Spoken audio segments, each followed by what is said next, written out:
Dear seekers, dear brothers and sisters, I wish to give a very short talk, and then I shall welcome spiritual questions.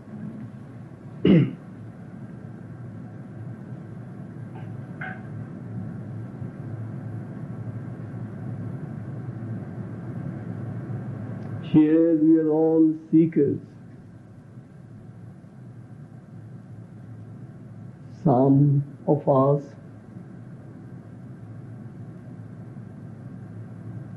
may not be as sincere as others. Some of us may be curiosity-mongers. Some of us at times become doubters.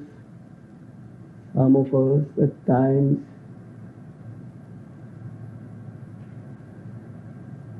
become atheists even.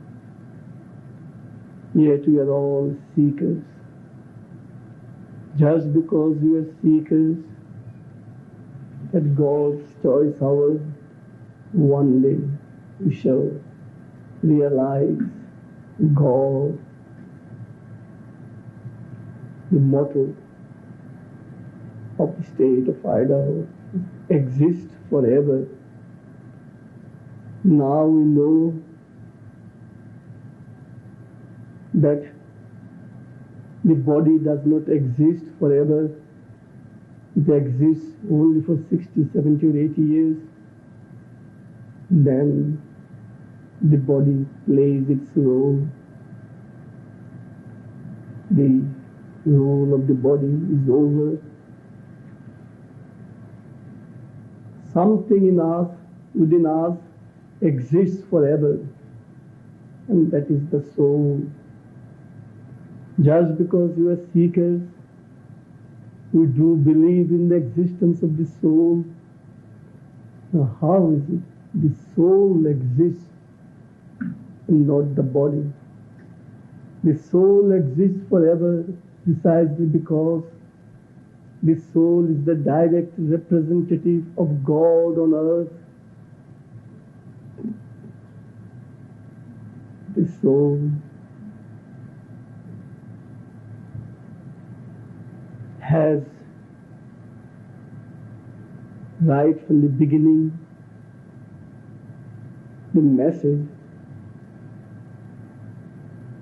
of divinity, eternity, infinity, immortality. The soul embodies infinity, eternity and immortality, whereas the body of ours fails to embody these three divine qualities. The soul exists because the soul exists forever, because the soul is aware of its source, the ultimate source, God, the eternal supreme pilot. Now, here our question is, does God exist? The atheist in me will immediately say, no, God does not exist. God does not exist, He cannot exist, and therefore I do not need Him. Does God exist? The agnostic in me will say, I doubt it. I doubt. Here the agnostic in me cherishes his doubt. He is not sure of God's existence. Since he is not sure of God's existence, he does not want to pay attention to God's existence. Now,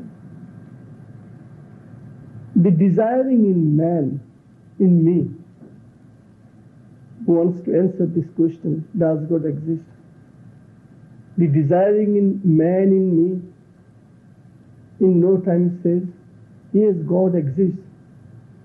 I can see it. I can see him. I can feel him. How? When my desires are fulfilled. At that time, I imagine God according to my sweet fancy. But the moment my desires are not fulfilled, I immediately negate the existence of God. There is no God, no God. Now, the existence of God depends on the fulfillment of my desire.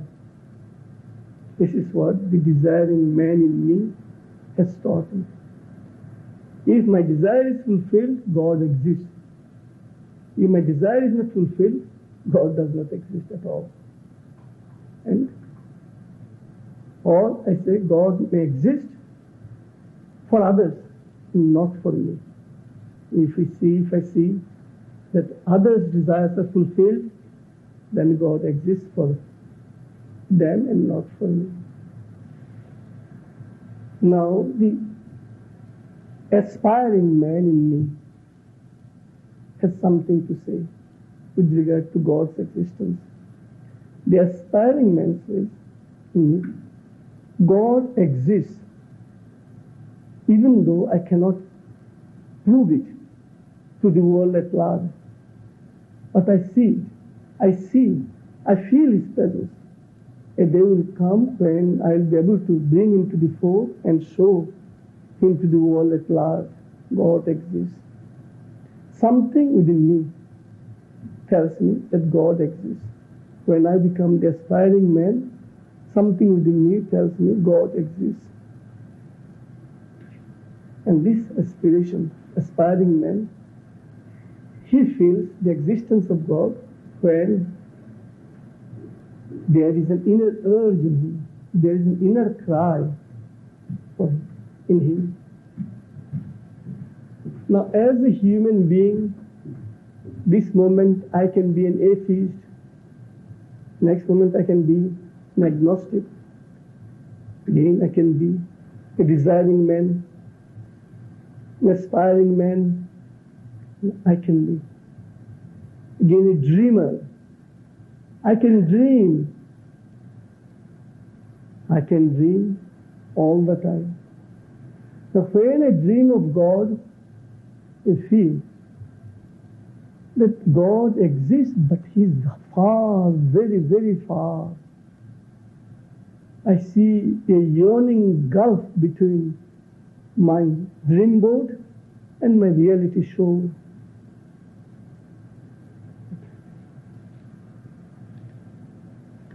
I can become a lover.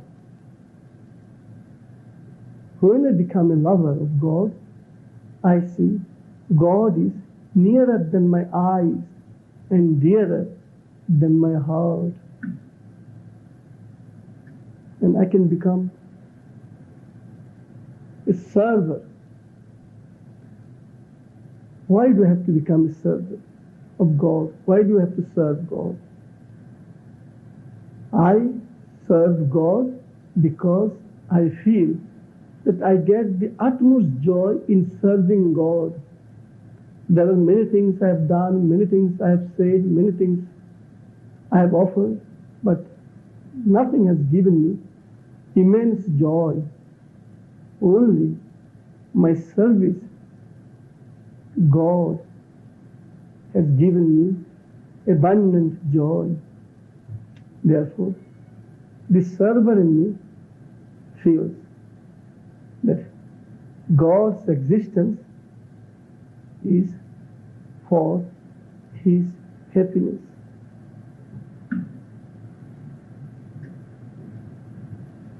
Now, as a seeker, I have three friends: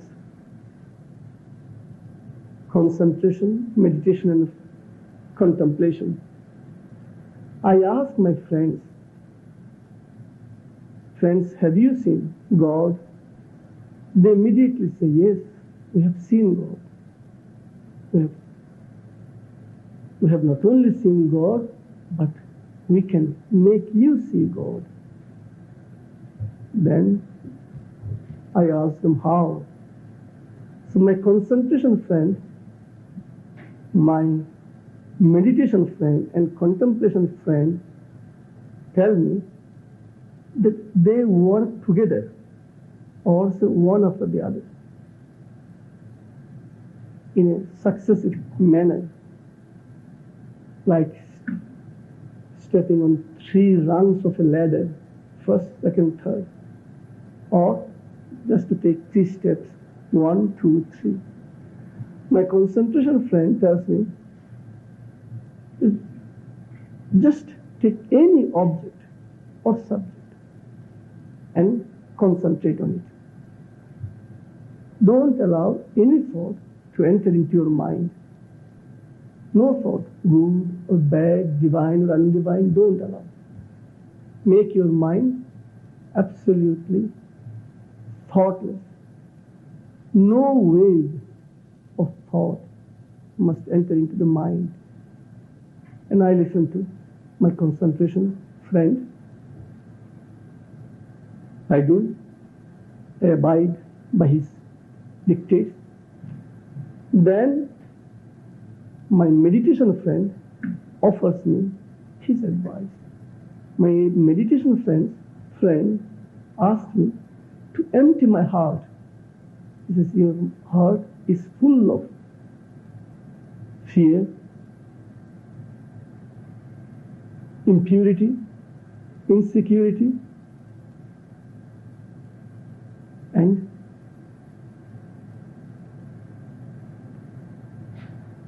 ignorance. Just empty it, empty it. So I empty my heart, and immediately I feel tremendous joy, and eternal guest, God, comes in and he sits on his throne. Now my contemplation friend now tells me, have you ever played hide and seek? So I said, yes, I have played. Yes. So here also, as soon as you try to contemplate, try to feel that you are playing a game, hide and seek, in the beginning. You and your friend, you and your intimate friend. Now this moment you hide and he seeks after you, and next moment you hide and he will do the same. So you play hide and seek. And how long can you play hide and seek? For 15 minutes, half an hour, or an hour, that is all over. Then you become real friends. Then you become real lovers.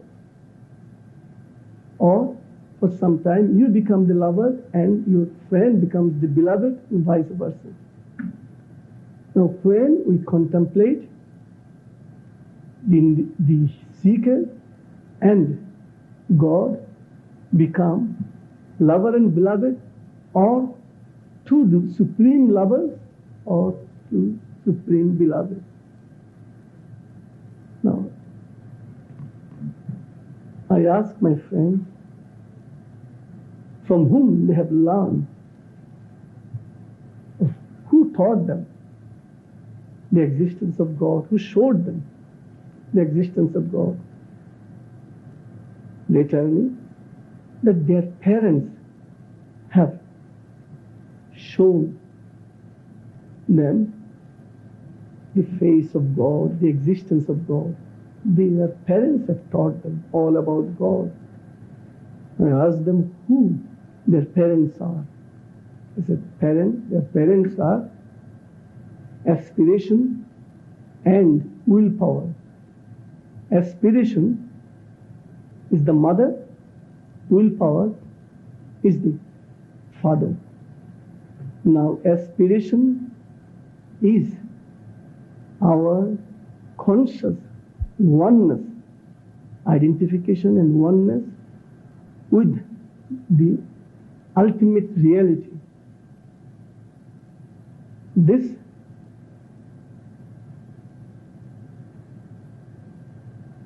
knowledge or wisdom we acquire when we become the aspiring heart. God's will, our willpower, is our soul's light. When we become one with the soul, when we become the soul, we see that it is the soul's light that can show us God as heart's identification with the supreme reality can show us God's existence.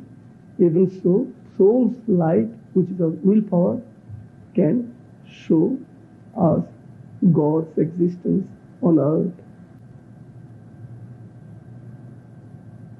Now, in the spiritual life,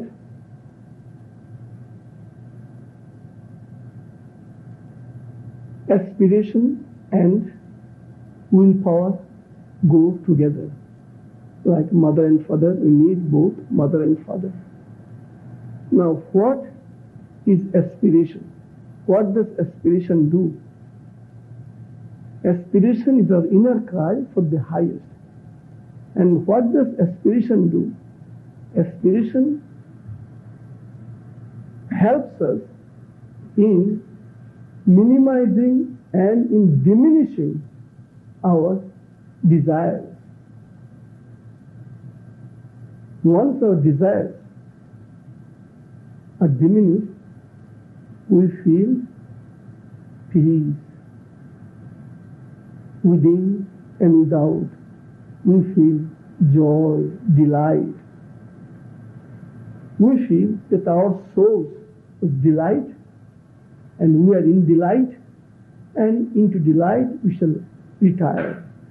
Anandad bhoiva khallimani bhutani jayante anandena jatani jivanti anandam prantadisham vishanti. Thousands of years ago, the Vedic seers of the holy past sang this message, that from delight we came into existence, in delight we grow, at the end of our journey's close, into delight we retire. And now, willpower. Willpower is something that expedites our journey. We know that there is a destination, there is a starting point. Now, if we take help of the Indian bullock cart to reach our destination, it will take us years and years to reach our destination. But if we take help of the modern supersonic jet plane, it is a matter of a few hours. Now, without willpower, adamantine willpower, we accelerate our progress. Now, while we are proceeding along the path, concentration comes and energizes us. Like a divine bullet, it makes us feel that we can run the fastest. And meditation comes and tells us that we have to dive the deepest. If we dive very deep, then there our goal abides. Contemplation says, you don't have to go anywhere. You don't have to go deep within. You don't have to go, you don't have to run. Just stay where you are. Only give to God what you have. What you have is inner cry. If what you are is ignorance, give and become. It is in your self-giving that you become God. Now, in the spiritual life, a seeker feels that he can exist without everything. There comes a time in a seeker's life when he feels that he can exist without water, without food, without even air, but he cannot exist without God. At that time, God, that reality, just comes and stands before him. God exists. This existence of God depends on our faith in him, faith in ourselves. Faith is the precursor. Faith is the harbinger of a new dawn. Now, in the beginning, we find it very difficult to have faith in us, whereas we find it easier to have faith in God. We don't know who God is, but when it is a matter of God, we feel that it is better to have faith in God, since many people tell many things about God. But for us, to have faith in ourselves is extremely difficult. But I used to say, if we have faith only in God and not in ourselves, then God realization will remain a far cry. Our faith in ourselves does not mean arrogance, pride, and haughtiness. Far from it. Our faith in ourselves means a vessel we have within us. We call it receptivity. If we do not have the power of receptivity, we will not be able to hold God's potentiality, his capacity, his divinity, his immortality. So our faith is the vessel within us. It is our receptivity. And God's power, God's capacity can only operate in and through us only when we have become receptivity itself. Now, how do we increase our receptivity? If we want God's peace, light and bliss in infinite measure to enter into us and operate, how do we operate? How do we increase our receptivity? We increase our receptivity through conscious and constant offering of our gratitude, soulful gratitude to the inner pilot. We feel that the power of receptivity that we have, it is He who has given us. We feel that the aspiration that we have has come directly from God. In our family, we have father, mother, brothers, sisters. How is it that I as an individual am praying, meditating, while others, the rest of the members, the rest of the family is not praying? Just because God has awakened me from my slumbering life, I am now in a position to pray and meditate. So receptivity grows, increases only when our gratitude flows. God exists. His existence can be proved only when our receptivity is complete. Otherwise, if you cannot receive Him, if you cannot welcome Him, no matter how many times He comes in front of us, we will not be able to claim Him as our very own. Unless and until we can claim Him as our very own, we will not be able to prove God's existence. Now, we find it very difficult to imagine the vast as our very own. We are in the finite, we are for the finite. We feel it's simply impossible for us to imagine the vast as our very own. This is the physical mind in us that makes us feel so.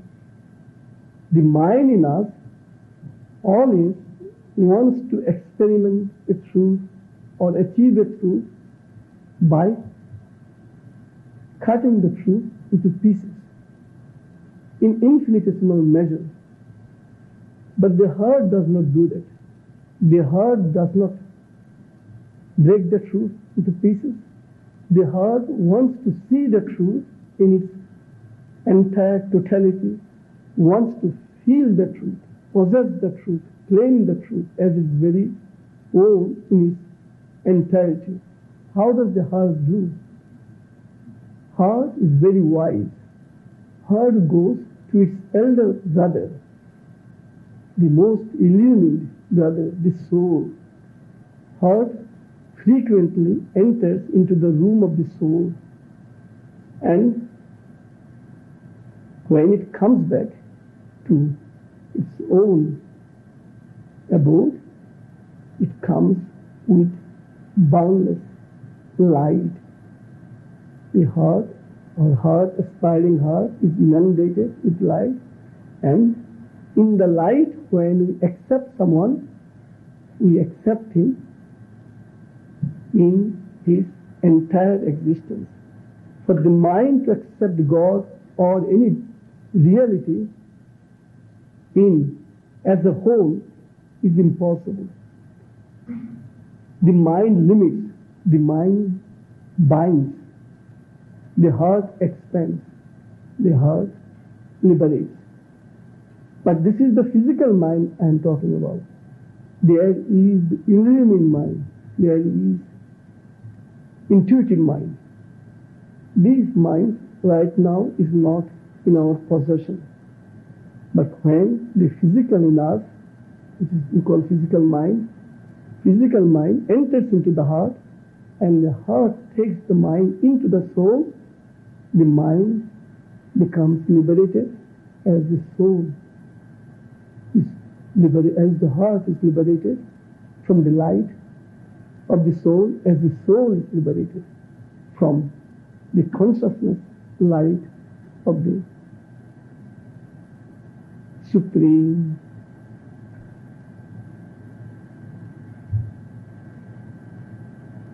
We are all seekers. For us, God does exist. It is a matter of hours. He who has started running the race has left the starting point. Naturally, will reach sooner than others. But spirituality is not a competitive game. There is no competition involved there.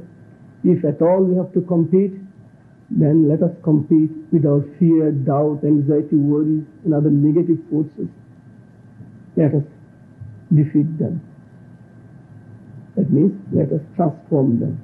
If we can transform our fear into courage, doubt into faith, security, insecurity into security, impurity into purity, imperfection into perfection, then that is our success. Now again, in the spiritual life, we don't give importance to success. We give all importance to progress. Success lasts for a few minutes, a few hours, or for a day or two. But we cannot build our foundation on success, because we are not sure that every day or every hour we are going to be successful. Today we are successful, tomorrow we may accept failure. But progress is something that we have all the time, we have been making the progress. Right from the mineral kingdom, we enter into the plant kingdom, from plant to the animal, from the plant to the animal, from the animal to the human. Now we are trying to enter into the divine kingdom. So here is our constant progress.